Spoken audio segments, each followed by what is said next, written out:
शेतकरी मित्रांनो नमस्कार. बघा आपल्या पिकामध्ये थ्रिप्स असेल, मावा असेल, तुडतुडे असेल, फुलकिडी असेल, त्याचबरोबर स्टेम बोररचा त्रास असेल, हॉपर्स असेल, महत्त्वाची पांढरी माशी असेल, यामुळे आपल्या पिकाचे खूप मोठ्या प्रमाणात नुकसान होते शेतकरी मित्रांनो. बघा आपण वेगवेगळी कीटकनाशक आपण स्प्रे घेत असतोच. त्याच अनुषंगाने शेतकरी मित्रांनो आजही आपण एका कीटकनाशकाविषयी माहिती घेणार आहोत, जे की सर्व शेतकऱ्यांना लोकप्रिय असे कीटकनाशक आहे. ते म्हणजेच बायर कंपनीचं रिजेंट. रिजेंटविषयी संपूर्णपणे आज आपण आपल्या व्हिडिओमध्ये माहिती घेणार आहोत, जेणेकरून आपल्या पिकामध्ये जी कीड आहे ती नाहीशी झाली पाहिजे.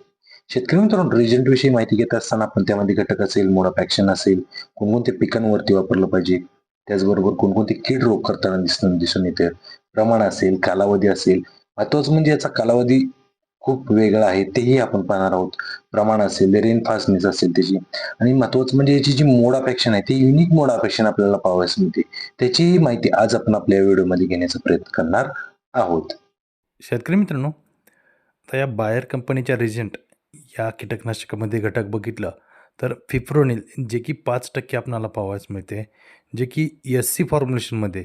एस-सी म्हणजे सस्पेन्शन कॉन्सन्ट्रेट, जे की पांढऱ्या स्वरूपात असते, जे आपण स्प्रे करत असताना आधी बॉटल चेक करून घ्यावी, म्हणजे ते द्रावण सगळीकडे मिसळेल.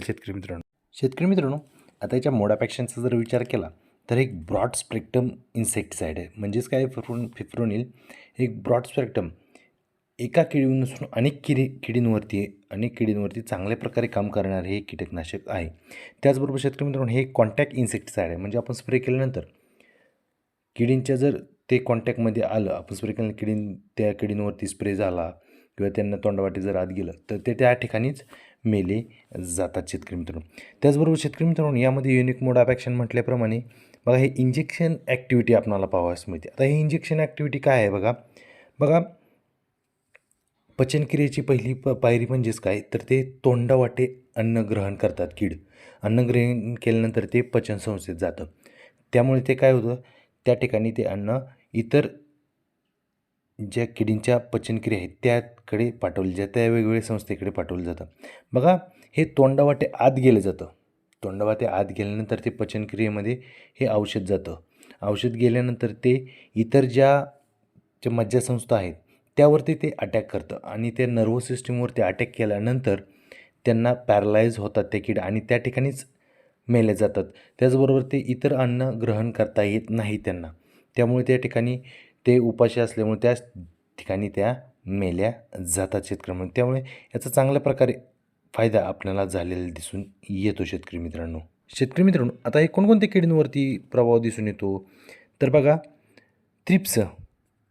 बघा, आपल्या पिकामध्ये जे वाटीसारखी पाणी होतात बघा, वाटीसारखी पाणी झाल्यानंतर त्यांना प्रकाशसंश्लेषण करता येत नाही, त्यामुळे ते अन्न तयार करू शकत नाहीत. त्याच ठिकाणी पाण्याच्या पाठीमागे थ्रिप्स हे त्या पानाचे रस ग्रहण करण्याचं काम करताना दिसून येतं. त्याच्यावरती सुद्धा रिझल्टचा चांगल्या प्रकारे रिझल्ट मिळून जातो. तदनंतर बघा पांढरी माशी असेल, तर या पांढऱ्या माशीमुळे जे व्हायरसचं प्रमाण आपल्याला पिकामध्ये दिसून येतं. पांढरी माशी काय करते, तर एका ठिकाणाहून दुसऱ्या ठिकाणी जे रस ग्रहण केलेलं आहे ते दुसऱ्या ठिकाणी जाऊन त्या ठिकाणी सुद्धा रस ग्रहण करण्याचं काम करते. म्हणजे व्हायरस पसरवण्याचं, व्हायरल इन्फेक्ट होण्याचं काम हे पांढरी माशी करताना दिसतं. त्याच्यावरती रिझल्ट मिळतो. त्याचबरोबर लीफ फोल्डर असेल बघा, त्याच्यानंतर फळ पोखरणारी अळी असेल, म्हणजेच आपण त्याला फ्रूट बोरर म्हणतो, फळ पोखरणारी अळी, त्याच्यामुळे सुद्धा आपल्या उत्पन्नात घट झालेली दिसून त्याच्यावरती सुद्धा चांगल्या प्रकारे रिझल्ट मिळतो. त्याच्यानंतर बघा कापूस पिकामध्ये बॉलवर्म असेल, त्याच्यामुळे नुकसान खूप मोठ्या प्रमाणात आपल्या कापूस पिकाचे होते. जे बोंडं असतात त्याला आळे लागले असतात, त्यामुळे सुद्धा खूप मोठे नुकसान, त्याच्यावर सुद्धा चांगल्या प्रकारे रिझल्ट मिळतो. हॉपर्स असतील, जसं की ब्लॅक हॉपर्स आहे, त्याच्यानंतर ब्राऊन हॉपर्स आहे, व्हाईट हॉपर्स आहेत, अशा हॉपर्सवरती चांगल्या प्रकारे आपल्याला रिझल्ट मिळणार आहे. नंतर बघा मावा कीडसुद्धा खूप मोठ्या प्रमाणात त्रास देते. नंतर फुलकीड आहे, याच्यावरती सुद्धा चांगल्या प्रकारे रिझल्ट आपल्याला मिळताना दिसून येतो. शेतकरी मित्रांनो, हे ब्रॉड स्पेक्ट्रम असल्यामुळे अनेक किडींवरती चांगल्या प्रकारे रिझल्ट आपल्याला हे रिजेंट म्हणजे याच्यातील घटक फिप्रोनिल हे चांगल्या प्रकारे काम करताना दिसून येतं आणि शेतकऱ्यांच्या लोकप्रिय असे झालेले हे कीटकनाशक आपल्याला पाहावयास मिळते. शेतकरी मित्रांनो, आता पिकांचा जर विचार केला, लिंबूवर्गीय पिके असेल, फळवर्गीय पिके असतील, त्याचबरोबर पालेभाज्यावर्गीय पिके असेल, सर्वच पिकामध्ये याचा वापर करू शकतो. चांगल्या प्रकारे रिझल्ट मिळणार आहे. शेतकरी मित्रांनो, आता याच्या कॉम्बिनेशनचा जर विचार केला तर सर्वच फंगीसाईड असतील, त्याचबरोबर इन्सेक्टिसाईड त्याच्याबरोबर घेऊन आपण स्प्रे करू शकतो. फक्त बोर्ड मिक्सचरसोबत घेऊ नका, तुम्हाला त्याचा प्रॉब्लेम येईल. शेतकरी मित्रांनो, याच्या थोडक्यात कॉम्बिनेशन बघितलं तर आपण जे शेतकऱ्यांकडून आलेली लोकप्रिय असे झालेली कॉम्बिनेशन, त्यामध्ये आपण रिझेंटबरोबर ओबेरॉन घेऊ शकतो बायरचेच. त्याचबरोबर शेतकरी मित्रांनो, दुसरा कॉम्बिनेशन बघितला तर बायर कंपनीचेच नेटिव्ह हे बुरशीनाशक घेऊन आपण स्प्रे करू चांगल्या प्रकारे रिझल्ट मिळतो. त्याचबरोबर बायर कंपनीचेच फॉलिक्युअर हे रिझल्ट बरोबर घेऊन आपण स्प्रे करू शकतो, चांगल्या प्रकारे रिझल्ट मिळतो. शक्यतो शेतकरी मित्रांनो, तुम्ही आलेल्या लेबलच्या सल्ल्यानुसार तुम्ही योग्य ते कॉम्बिनेशन असेल, योग्य ते प्रमाण असेल ते घेऊन तुम्ही स्प्रे करू शकता. शेतकरी मित्रांनो, आता याच्या रेनफास्टनेसचा जर विचार केला तर आपण स्प्रे केल्यानंतर 2 तासाने जरी पाऊस झाला तरी तुम्हाला चांगल्या प्रकारे रिझल्ट मिळणार आहे. शेतकरी मित्रांनो, आता याच्या कालावधीचा जर विचार केला तर कंपनीने दिलेला कालावधी हा 90 दिवसापर्यंत आहे. आपण स्प्रे केल्यानंतर 90 दिवसापर्यंत याचा रिझल्ट आपल्याला पाहायला मिळतो. रिझल्ट हळूहळू येतो.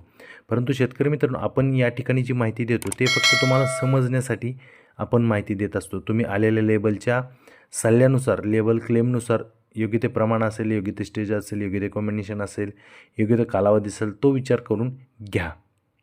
शेतकरी मित्रांनो, आता याच्या प्रमाणाचा जर विचार केला तर तुम्ही 200 ml पर 200 लिटरला घेऊन, म्हणजे एका 200 लिटरचा बॅलर असेल तर 200 ml घेऊन तुम्ही स्प्रे करू शकता. म्हणजे 1 लिटरला 1 ml घेऊन तुम्ही स्प्रे करा. नक्की त्या ठिकाणी चांगल्या प्रकारे रिझल्ट तुम्हाला मिळणार आहे.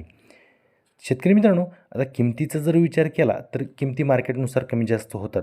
250 ml बॉटल घ्यायला गेला तर 400 ते 450 रुपयेपर्यंत तुम्हाला मार्केटमध्ये उपलब्ध होईल. आणि 500 ml घ्यायला गेला तर 750 ते 800च्या दरम्यान आपल्याला ही बॉटल उपलब्ध आहे. आपापल्या मार्केटनुसार कमी जास्त असेल त्यानुसार तुम्ही घेऊन स्प्रे करू शकता. तर शेतकरी मित्रांनो, आज आपण बायर कंपनीच्या रिझेंट या कीटकनाशकाविषयी माहिती घेण्याचा थोडक्यात प्रयत्न केलेला आहे. तुम्हाला माहिती कशी वाटली नक्की सांगा. आवडल्यास आपल्या व्हिडिओ लाईक करा, आपला चॅनल नक्की सबस्क्राईब करा, बाजूची बेल आयकॉन प्रेस करा.